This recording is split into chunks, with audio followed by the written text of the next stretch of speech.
Assalamualaikum, saya Normila binti Usman. Pengenalan, hasil cukai menjadi penyumbang terbesar dalam membantu membiayai pembangunan ekonomi dan sosial. Pendapatan yang diperolehi oleh sesebuah negara dipengaruhi oleh satu instrumen ekonomi yang penting iaitu cukai.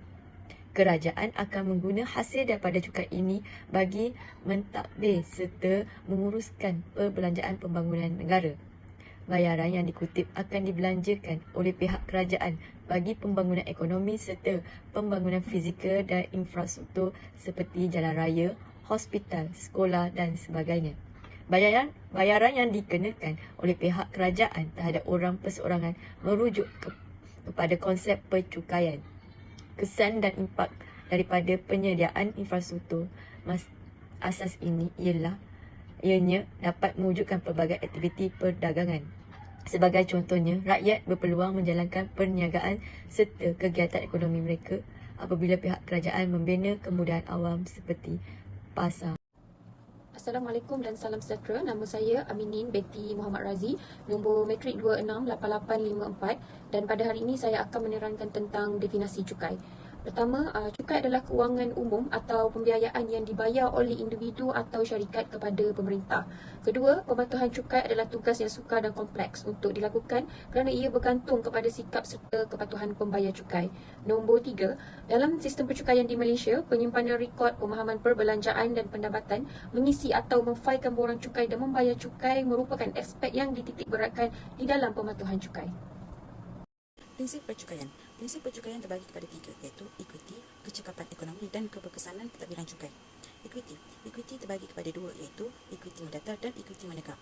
Equity mendatar ialah pendapatan dan cukai adalah jumlah yang sama.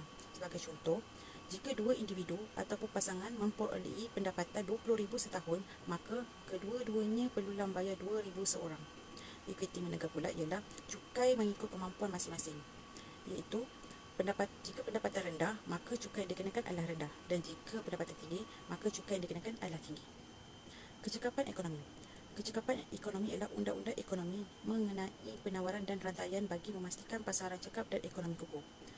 Syarat sistem percukaian penuh cekap. Sebagai contoh, cukai ke atas rokok dan minuman keras mungkin menghalang individu daripada mengamalkan aktiviti yang membahayakan kesihatan dan pembazir wang. Keberkesanan pentadbiran cukai. Kadar cukai pentadbiran tidak tinggi. Sebagai contoh, mengikut cukai kepala adalah lebih mudah strukturnya dan murah kos untuk pentadbiran berbanding dengan cukai jualan. Cukai jualan pula lebih murah kos pentadbirannya berbanding dengan cukai pendapatan. Manakala cukai yang kompleks strukturnya mungkin lebih adil berbanding dengan cukai yang lebih mudah strukturnya. Seterusnya adalah analisis cukai. Yang pertama, cukai single tier.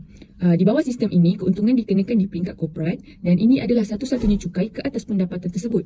Pembayaran dividen kepada pemegang saham dikecualikan cukai. Yang kedua, kadar cukai rendah. Kadar cukai korporat rendah, kadar tertinggi ialah sebanyak 17% dan peribadi kadar tertinggi sebanyak 22%. Dijumlahkan bersama dengan insentif cukai untuk mengurangkan kadar cukai efektif. Yang ketiga ialah cukai SIFA. Cukai SIFA atas keuntungan modal, dividen atau pendapatan yang diterima dari sumber luar negara. Tiada cukai ke atas aset yang diwarisi atau sebagai hadiah.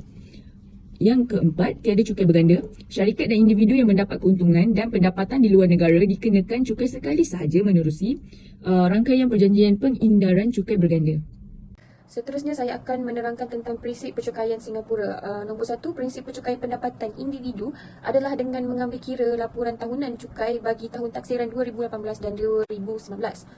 Nombor 2, lembaga hasil dalam negeri Singapura iaitu IRAS telah berjaya meningkatkan hasil cukai iaitu peningkatan sebanyak 4.4% berbanding tahun kewangan yang sebelumnya. IRAS juga telah berjaya mengumpul hasil cukai sebanyak 52.4 bilion.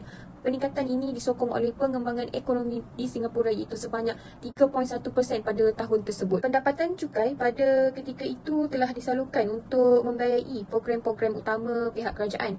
Contohnya ialah dengan membangunkan ekonomi yang berinovatif, persekitaran kehidupan yang berkualiti serta melahirkan masyarakat yang penyayang dan inklusif. Okey, untuk kesimpulan bagi tugasan kami ini, kami dapat menyimpulkan bahawa sistem percukaian yang tersusun dan teliti telah memainkan peranan yang penting dalam menjadikan sesebuah negara itu sebagai pusat perniagaan global dan membolehkan ekonomi, terutamanya negara Singapura, untuk menjadi salah satu yang paling kukuh di dunia.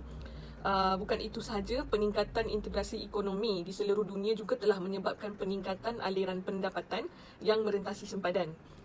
Oleh kerana polisi percukaian yang saling bertentangan di antara negara, ianya berkemungkinan boleh berlakunya cukai berganda dari jenis pendapatan yang tertentu. Bukan itu saja, sistem percukaian yang menarik juga yang berjaya juga boleh membawa masuk pelabur asing ke Singapura kerana kadar cukai, pelepasan cukai dan ketiadaan cukai keuntungan modal. Sekiranya pihak kerajaan tidak merangka penggunaan kutipan cukai yang diperolehi, maka sudah pastinya negara Singapura tidak akan mencapai tahap kemakmuran ekonomi yang mana telah dikecapi sehingga kini. Secara ringkas, dapat kami simpulkan bahawa cukai di Singapura boleh disifatkan sebagai titik keseimbangan insentif yang mana untuk mempromosikan aktiviti perdagangan dan juga perdagangan bebas. Selain itu, ianya juga berupaya dalam memastikan hasil yang mencukupi dalam membolehkan Singapura memenuhi objektif sosial dan ekonomi. Kesan daripada perkara tersebut, negara Singapura ini telah muncul sebagai negara yang dapat mewujudkan hubungan yang saling menguntungkan di antara negeri atau daerah dengan penduduknya. Sekian, terima kasih.